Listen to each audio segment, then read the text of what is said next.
আসসালামু আলাইকুম, আমি জেবা হুমায়রা। আমি আজকে মুসুরির ডাল দিয়ে পেঁয়াজু বানাবো। মুসুরির ডাল 6 থেকে 7 বার ভালো করে ধুয়ে নিয়ে পানিতে 1 ঘন্টার মতো ভিজিয়ে রেখেছিলাম। পানি ভালো করে ঝরিয়ে নিয়ে ডাল হ্যান্ড ব্লেন্ডার দিয়ে ব্লেন্ড করে নিচ্ছি।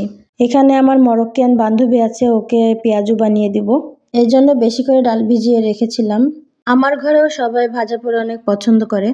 ডাল ব্লেন্ড করে নিয়ে পেঁয়াজ কুচি, একটি ছোট কাঁচামরিচ কুচি, সামান্য হলুদ গুঁড়ো, স্বাদমতো লবণ এবং ধনিয়া পাতা দিয়ে একসাথে ভালো করে মাখিয়ে নিব। আমার ঘরে যেমন আমার হাজবেন্ড এবং আমার মেয়ে একদমই ঝাল খায় না, তেমনি আমার বান্ধবীও ঝাল খায় না।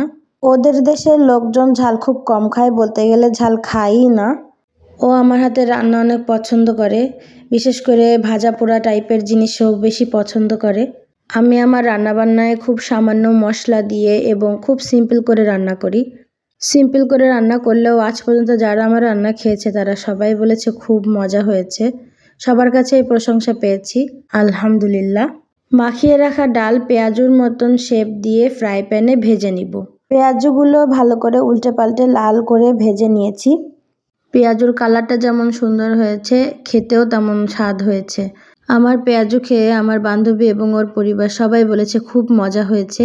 এতটুকু প্রশংসায় আমাকে আরো উৎসাহ দেয় ভালো ভালো রান্না করার জন্য।